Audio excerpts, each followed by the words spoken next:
Sur la paroisse de Sotiankwe Centre, les chorales de la région atlantique de l'église du christianisme céleste ont honoré de la plus belle des manières le culte d'action de grâce qui officialise la célébration de la 7e édition de la Journée internationale de la chorale JIC Atlantique 2024. Prières, chants, danses, actions de grâce, adoration et louange à Dieu ont été le plat de résistance de cette célébration majestueusement animée par les grands chœurs de l'Atlantique.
Les chansons exploitées par les chorales et chantées en polyphonie vocale depuis quelques jours sont des cantiques nouveaux de l'Église venue des cieux, inspirés du Saint-Esprit, et viennent ainsi contribuer à enrichir le répertoire des cantiques de l'Église du christianisme céleste. Le représentant du Saint-Siège a exhorté dans son homélie les fidèles et choristes sur les bienfaits des louanges et pourquoi faut-il rendre gloire et chanter en l'honneur de l'Éternel.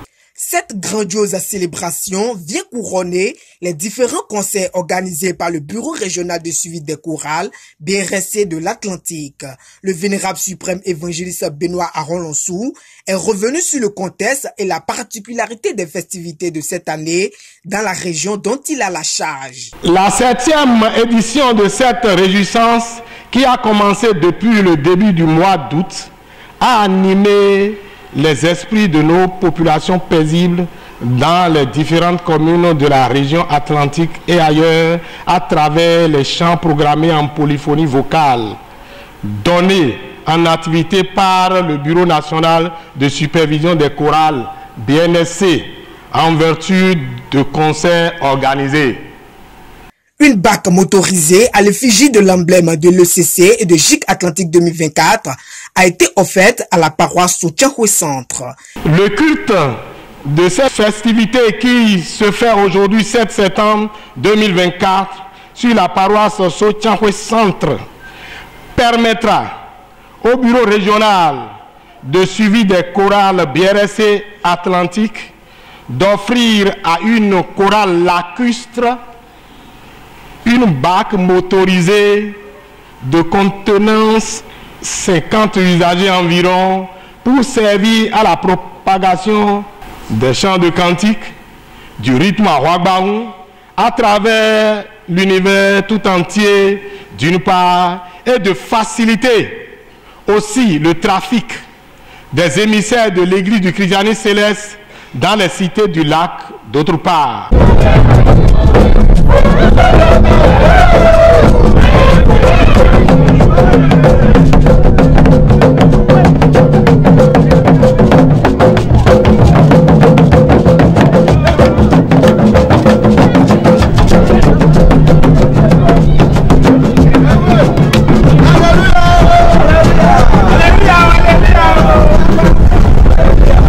Merveilleux événement, à la fois festif et convivial pour les récipiendaires honorés qui s'en réjouissent.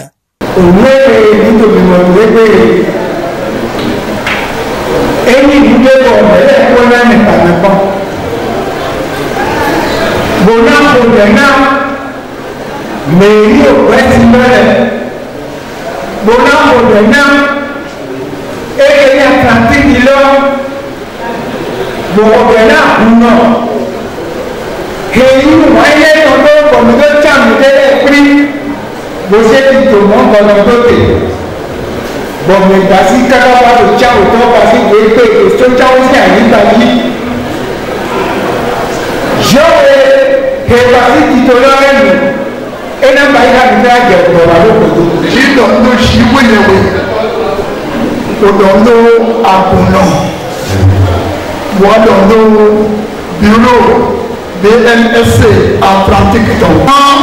au champ économique. Et le mais le meilleur champagne, chaque temps, et non, on va pour mettre notre père, on met pour la mort. Le virami tofile, parce qu'il y a un support du nouvel âge de moi, et maman. J'ai eu à courir les goyami mon bébé. mi do courage wa go don gwa e vivina mi town e na no ko mi to file o ze mi to file su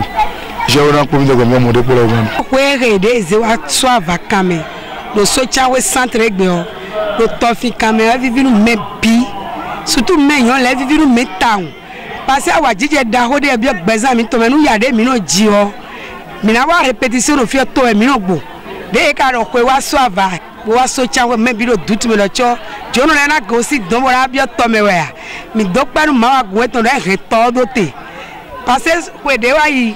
to wa kaka bo bi église o si no ne me fine amo e ko e lo me di ma do to te kaka me bi wa afa awuye afo ye wa mi amo ko la to jijo vivinu me yo le town be nse do ye so mi na parrain jika Atlantique ton eyi ne bo ko meche hu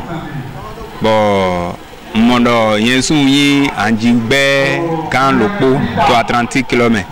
yesu aso mi na parrain o meche hu bo we go yesu ado tofin we na du ko lote kele dide yesu in tofin no o meche hu mondo anjigan o gan mi ton le sisi je a Patrice numbi me ye nenu podo o gan mi ton ahon su benu apo bo yeze kwe lo sedo tofin kame edo hiado ye chakando agunmeho sisi ja revenant pasteur Benet Akande ade ogun ye chakando kan etongo dide ye mo de mi me tofin le poro ou ye me hanjigan le ye bayi bodo La journée internationale de la chorale dans l'église du christianisme céleste JIC-ECC se tient tous les premiers samedis du mois de septembre de chaque année. Le BRSC de l'Atlantique a donc sacrifié à la tradition. Les regards sont maintenant orientés vers l'édition 2025 du JIC Atlantique pour de nouveaux défis.